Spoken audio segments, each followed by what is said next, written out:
ce 4e webinaire sur paramétrer son Oracle New Od pour l'onglet vocal, avec un petit focus sur les listes de Fournier, les listes cochléaires, leur passation et leur scoring. En premier, nous allons voir le panneau de commande et la barre d'outils. Je passe donc sur mon auto-suite. Donc, je suis bien sur l'onglet vocal du New Od. Donc, le panneau de commande en bleu sur votre gauche.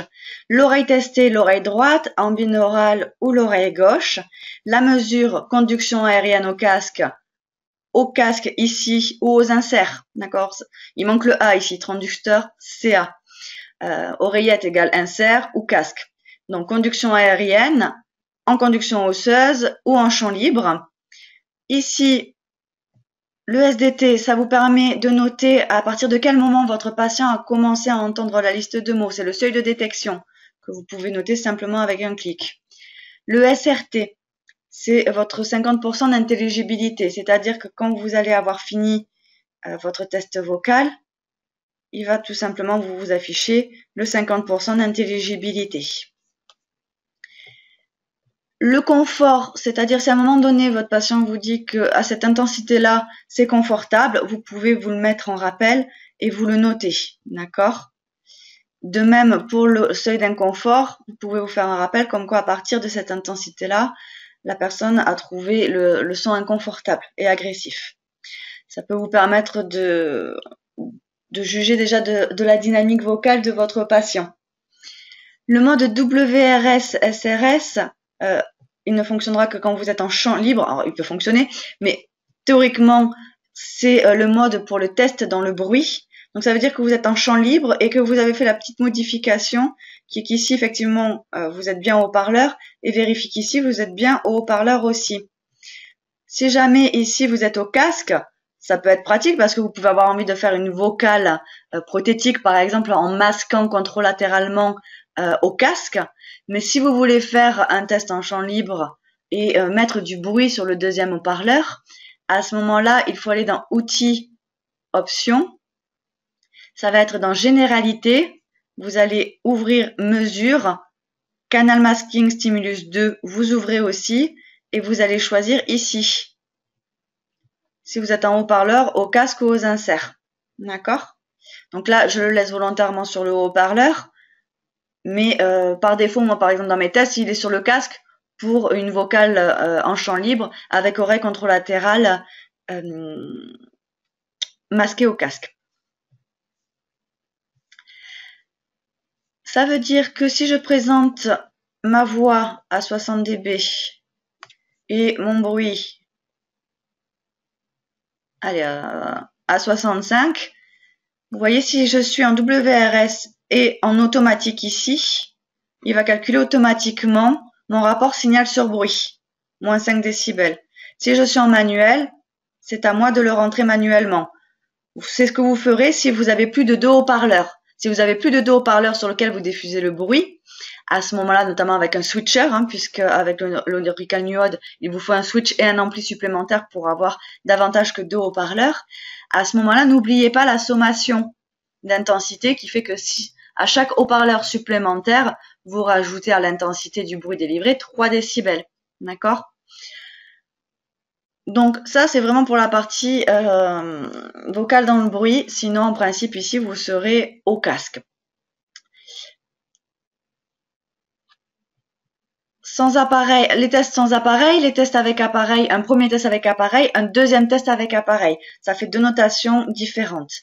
Effectivement, vous n'avez pas d'historique direct dans AutoSuite pour la vocale. C'est pour ça que vous pouvez avoir jusqu'à 3 tests en affichage simultané, avec appareil 1, avec appareil 2.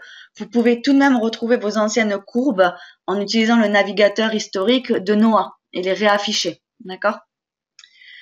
Ici, c'est si vous voulez envoyer le son et le bruit, par exemple, sur le même, la même oreillette ou le même haut-parleur. Vous voyez qu'ici, c'est en rouge et ici, c'est en rouge. Donc, les deux seront délivrés sur l'oreillette, sur le casque droit. Le masking, vous vous doutez bien, ça envoie le masking en direct. Vous savez, dans l'onglet tonal, vous aviez des onglets en dessous. Ici, dans la vocale, pour activer votre masking ou votre bruit, il vous faut cliquer sur ce bouton-là. Option test. Comme pour la tonale, vous modifiez l'intensité par pas de 1 ou de 5 décibels. Si vous vous mettez en stimulus actif, la voix est délivrée en permanence sans que vous ayez à lancer. Si vous êtes en verrouillé, cela veut dire... Alors, attendez, juste j'ai un petit... Le verrouillé, pardon. Hop, je reviens ici. J'ai ma fenêtre qui m'embêtait. Le verrouillé, ça verrouille le canal droit et le canal gauche. Théoriquement, là, quand vous lancez une vocale, vous n'avez pas besoin de verrouiller, d'accord? Et le couplage, c'est le couplage d'intensité entre le canal droit et le canal gauche. Vous implémentez ou diminuez l'intensité des deux canaux en même temps. L'oreillette, le casque, comme je vous l'ai dit tout à l'heure, hein, en CA, choisissez si vous êtes aux inserts ou au casque.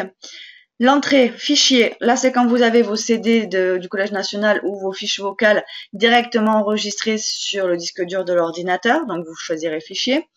Si vous avez inséré un CD, vous vous mettrez donc en CD pour lire les listes. Et si vous êtes avec un fichier externe comme la banque sonore des logiciels fabricants ou YouTube par exemple, il faudra se mettre en entrée. Il se peut que vous ayez besoin d'un paramétrage spécifique pour ça. Il faudrait voir avec un de nos techniciens par rapport à votre configuration PC pour ça. D'accord? Donc je reviens à fichier. Ce qui est important, c'est plutôt ceci. Alors quand vous êtes dans une audiométrie au calme, vous n'avez qu'une liste à la fois. Donc source A est largement suffisant puisque vous allez lire la première voix de la piste sonore. Sur certaines pistes sonores du CD ou fichier, certaines sont enregistrées avec deux voix. Une avec une liste et une deuxième voix avec soit du bruit, soit une deuxième liste. Je pense par exemple à si vous voulez faire un test dichotique, il vous faudra vous mettre sur source A plus B pour que soit diffusé dans le canal droit et dans le canal gauche.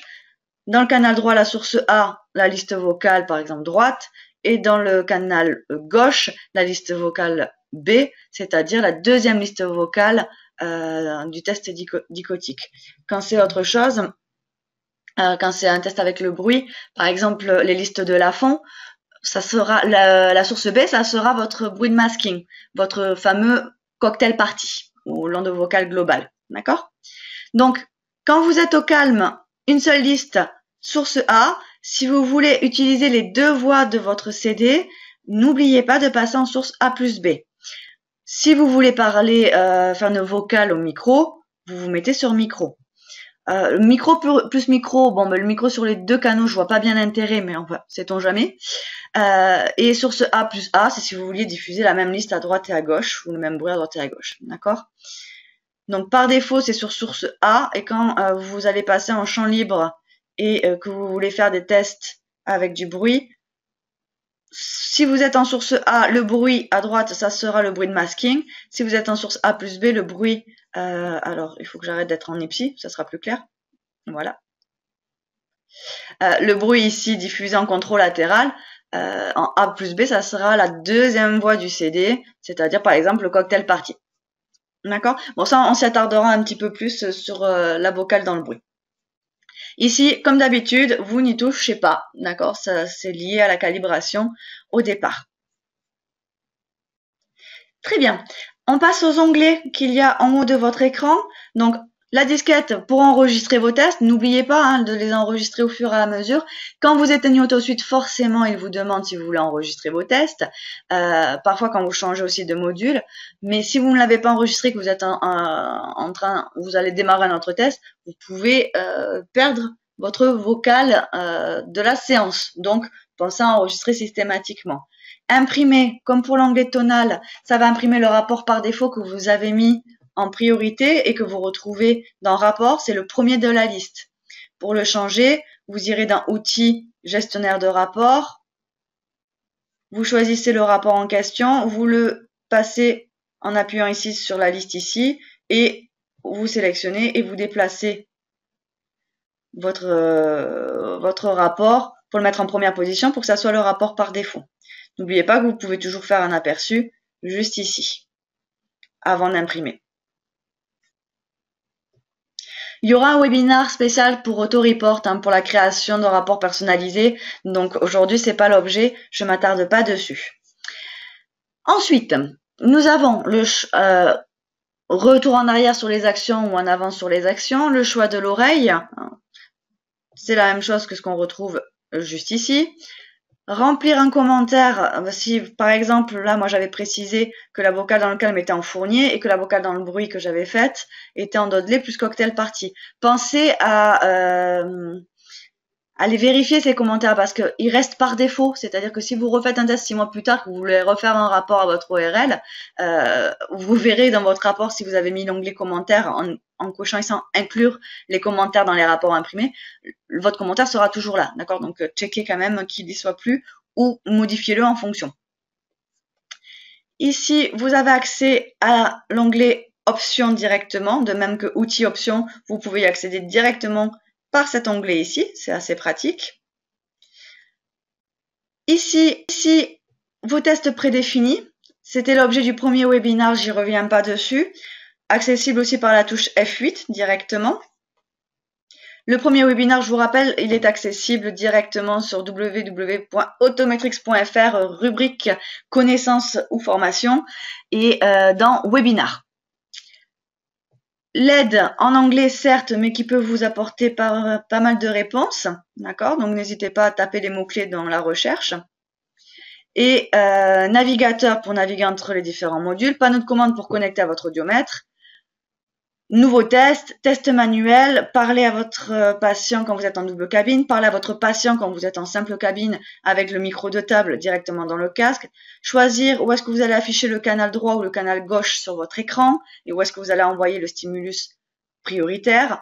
Et à partir de la version 4.82 seulement, affichez ici la vidéotoscopie, d'accord?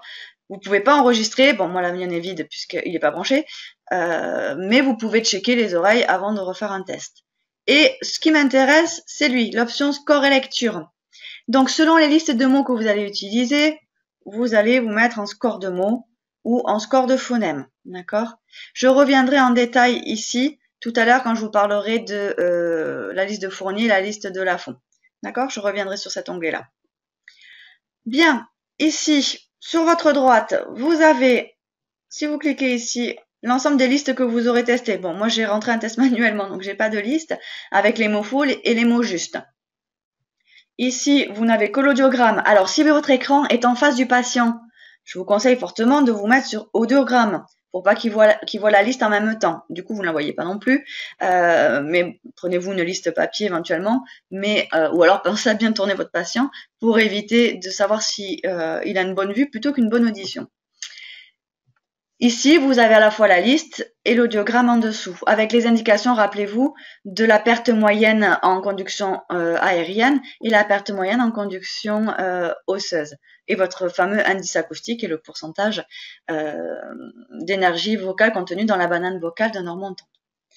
Ok, rien de plus par rapport à ça. Alors, du coup, on va aller voir les options. Donc les options, je vous rappelle, vous pouvez y accéder directement par cet onglet-là. Alors, je reviens sur l'onglet généralité. Comme on a dit, vous ouvrez mesure, canal, masking, stimulus 2 pour choisir en fonction si c'est en CA ou en CL, si vous allez sortir sur le haut-parleur ou au casque, d'accord? Sinon, ce qui m'intéresse aujourd'hui, c'est le paramétrage vocal. Alors ici, courbe de données normative 1, c'est la courbe de données normative pour les listes dissyllabiques de Fournier au casque. Et cette deuxième ici, elle est pour Fournier en champ libre. D'accord? Donc il y a un petit écart entre les deux, hein, si vous vous rappelez. Si je vous les remontre ici, au casque et en champ libre. Là, c'est ce que vous aurez préparé dans le fameux onglet score et lecture. Stinger, c'est un test qui ne nous intéresse pas à ce jour. L'affichage graphique ou tableau. On y reviendra dans le webinaire sur les tests dans le bruit. Le mode tableau vous permet d'afficher des informations sur votre test dans le bruit, à défaut d'avoir pour le moment un graphique en rapport signal sur bruit. Honnêtement, je suis fan du graphique signal sur bruit, mais je me suis quand même rapidement habituée au au mode tableau et mes ORL finalement ont trouvé ça assez simple à lire pour le scoring des tests dans le bruit. Donc je vous le présenterai dans le prochain webinaire pour la vocale dans le bruit. D'accord? Voilà, je l'ai affiché ici derrière moi. Je vous invite à le tester si vous voulez, mais je m'attarderai dessus dans un autre webinaire. Voilà, ici vous retrouvez en fait des choses qui sont déjà activées, notamment sur le SRT par rapport à la perte moyenne, remettre à zéro les compteurs de score. Voilà, le réglage ici est plutôt viable. Toujours pareil pour la flèche haut et la flèche qui augmente ou diminue le niveau, à vous de choisir votre préférence. Le canal du stimulus, c'est tout ce que vous allez régler ici aussi. Ici et ici, vous allez retrouver des redondances. D'accord? Pareil pour le comptage de mots, score et lecture, c'est le même onglet qu'ici. D'accord? La source, le test et le fameux WRS dans le bruit si vous êtes en manuel ou en automatique et le signal sur bruit. C'est des choses que vous retrouvez aussi dans le panneau de commande. Voilà. Donc, on a fait un petit peu le tour. Ok, je reviens ici, je me remets peut-être en SRT et conduction aérienne pour faire mon petit focus sur les listes dissyllabiques de Fournier. Un petit rappel, parce que de temps en temps, ça fait pas de mal, les petits rappels. Je me remets sur mon PowerPoint. Voilà. Donc, les épreuves d'audiométrie vocale, à quoi elles servent, on le sait. Ça confirme le diagnostic de l'état auditif de votre patient. C'est évaluer de l'influence sociale de sa perte auditive. Et évidemment, une fois qu'il est appareillé, quantifier son bénéfice prothétique. Il y a plusieurs groupes d'audiométrie vocale, il y en a beaucoup. J'ai refait un historique et il y a une multitude de tests qui peuvent être à la fois très intéressants, mais dans la formation sur les tests spécifiques, je fais un petit focus quand même sur la fiabilité et la reproductibilité de chaque test, et on s'aperçoit rapidement que peu de tests sont vraiment aussi reproductibles et sensibles que l'on voudrait, de sorte à ce qu'on ait des résultats cohérents d'une liste à l'autre. Une liste qui est plus difficile que l'autre, forcément, on va avoir des résultats différents à même intensité, à même état de fatigue. C'est pas logique, d'accord? Donc attention, méfiance. Donc il y a les courants et les spécifiques. Le plus connu, le test dissyllabique de Fournier. L'intérêt dans votre pratique, à la base, c'était quand même de trouver le 50% du seuil d'intelligibilité et de vérifier s'il correspondait à la perte auditive moyenne en tonale. C'est ça, c'était le but de Fournier initialement. De mettre en évidence le recrutement, d'accord, c'est les listes dissyllabiques de Fournier qui permettent ça, et d'imaginer, d'anticiper l'amélioration de l'intelligibilité avec l'appareillage, et évidemment de montrer l'évolution dans le temps des performances auditives de votre patient une fois appareillé. Donc les listes, c'est celle-ci, c'est le bouchon, le souper, le rondin, etc., etc. Vous les connaissez sûrement très bien. La mesure, elle se fait à différents niveaux d'intensité, d'accord? La première liste, les recommandations, c'est de commencer à plus 20 ou 30 dB en dessus du PTA, donc de la moyenne auditive, de perte auditive que vous avez sur le tableau à droite. L'amélioration attendue d'intelligibilité, évidemment, si le système auditif est saturé par une perte très importante ou par des troubles de distorsion cochléaire ou des troubles d'intégration, on aura une intelligibilité qui sera moindre. D'accord? Donc ça le met en valeur. Et le recrutement avec la liste de Fournier est facilement visible avec une courbe en cloche. Les tests de mots dissyllabiques de Fournier. Donc du coup, l'interprétation, c'est par rapport à la courbe du normo-entendant qui est affichée.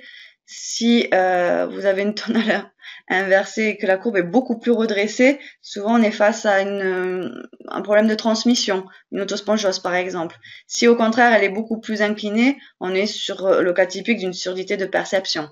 Si la courbe finit en cloche, comme ceci, d'accord, à ce moment-là on est face à un recrutement.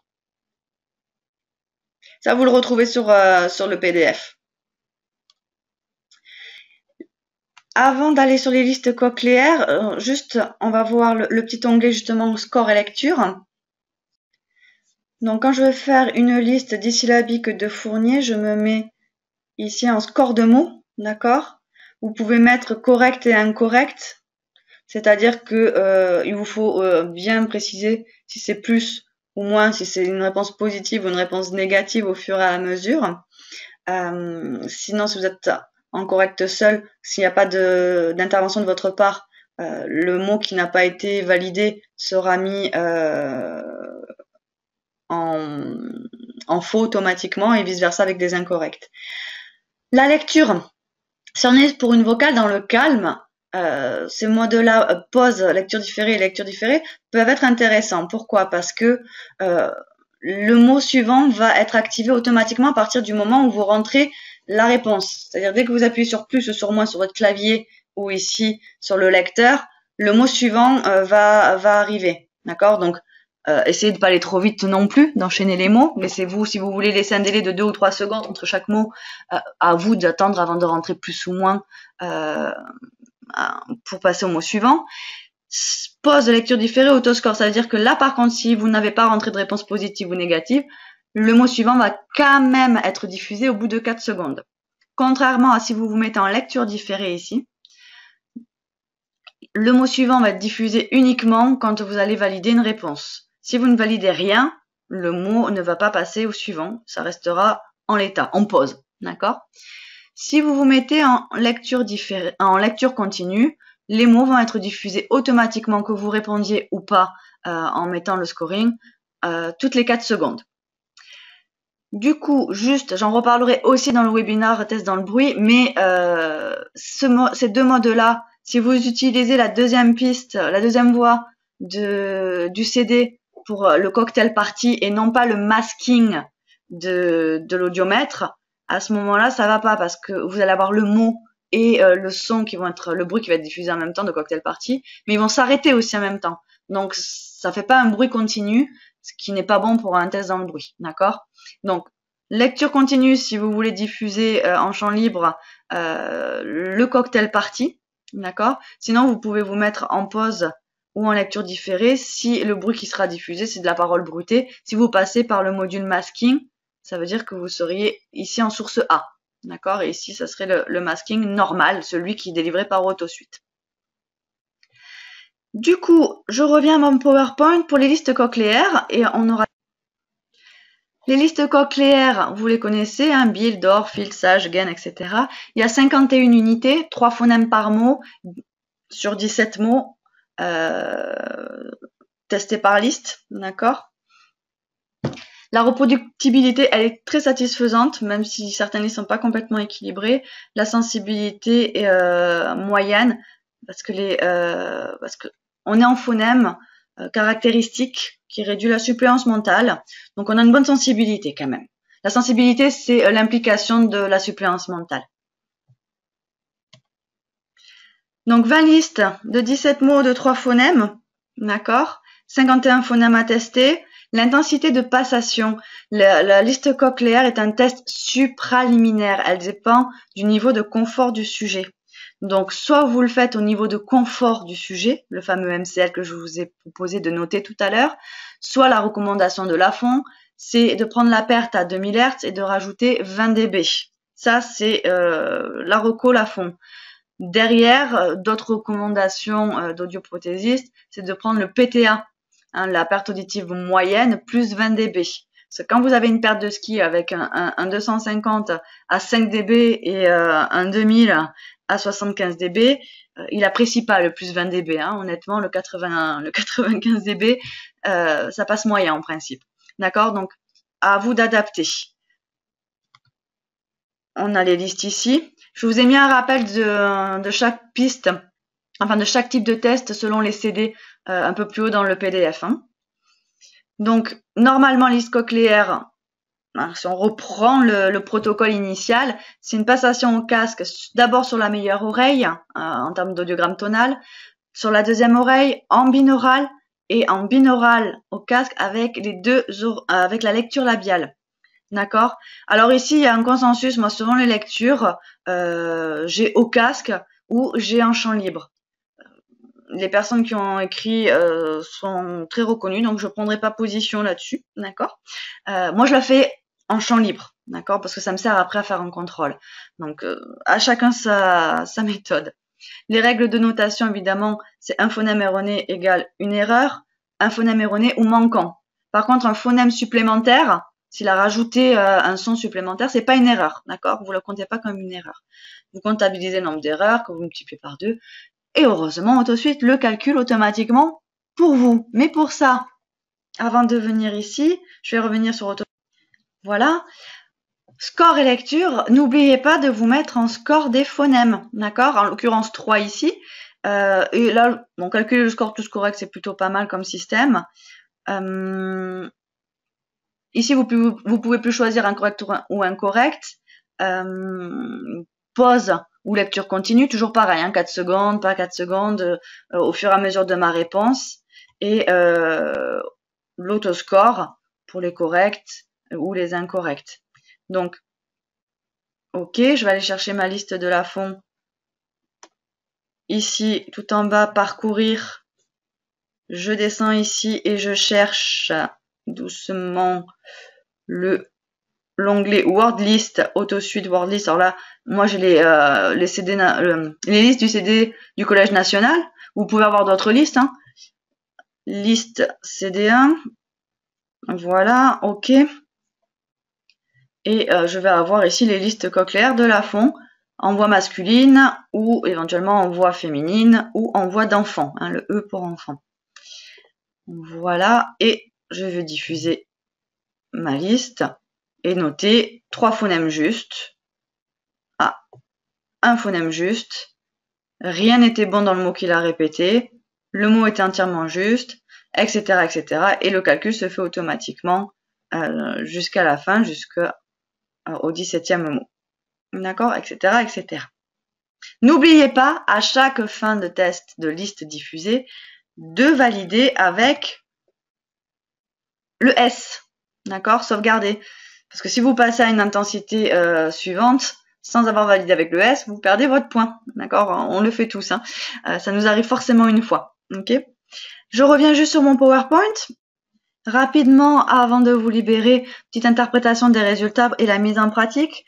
Alors, les tests Cochléaire, ils sont là pour mettre en valeur les distorsions liminaires qui sont inhérentes au seuil tonal, d'accord, qui sont facilement corrigeables. Il suffit d'augmenter le niveau d'émission. Quand on est vraiment au tout début de détection du son, forcément c'est difficile de répéter. Les distorsions spatiales, celles qui persistent au-dessus du niveau de perception de toutes les fréquences, c'est-à-dire que en dessus du PTA moyen, elles dépendent de la dynamique auditive du patient et ça veut dire que on n'arrivera jamais au 100% d'intelligibilité malgré le fait qu'on augmente le son. D'accord, donc c'est de la distorsion spatiale. Et c'est plus difficilement corrigible. On sait bien que par exemple le recrutement, c'est compliqué à corriger. Et les fameuses distorsions spatiales aggravées, recrutement intense, courbe en cloche, là on sait très bien que c'est encore plus difficile. Quelques recos, pardon, j'aurais pu me mettre en grand écran. Pareil, il n'y a pas consensus sur la méthode de réglage par rapport aux phonèmes qui ont été mal répétés. Lafond lui proposait de dire que quand les phonèmes manquants sont des voyelles, puisqu'elles sont plus énergiques et qu'elles correspondent aux fréquences graves et médium, d'appliquer un gain supplémentaire de 10 dB maximum sur le gain global. Et quand les erreurs sont plutôt sur les consonnes qui sont faiblement énergétiques et sur beaucoup de fréquences, à part en presby, c'est surtout sur les fréquences aiguës qu'on va avoir des erreurs, d'appliquer un gain de 10 décibels maxi sur les sons faibles et la zone fréquentielle analysée. Donc dans ce cas-là, réaffichez votre banane vocale avec les phonèmes pour vous rappeler sur quelle zone fréquentielle on est par rapport à ce phonème-là. Attention, si le bruit de souffle augmente, d'augmenter quand même plutôt le son des moyens et forts plutôt que les sons faibles. Si après le réajustement du gain, l'intelligibilité est pas meilleure, dans ce cas-là, il vous demandait de vérifier les types et le taux de compression que vous utilisiez. C'était les recos de Lafond par rapport à son test, d'accord ? Voilà, moi on aura fait un petit débrief là-dessus. Voilà, donc on a terminé pour aujourd'hui. N'hésitez pas à poser vos questions, je vais vous laisser la place. Avant de répondre à vos questions, simplement je vous rappelle que vous pouvez retrouver tous les webinaires sur autometrix.fr à la rubrique connaissances ou formation sous rubrique webinaire et que vous pouvez retrouver des infos utiles, des PowerPoint, enfin pas des PowerPoint mais des images, des vidéos, des tutoriels aussi sur Autometrix France sur Facebook. D'accord? Et n'hésitez pas à commenter, à partager vos avis. Je vous dis à très vite et je vous écoute pour les questions sur le temps qui nous est imparti.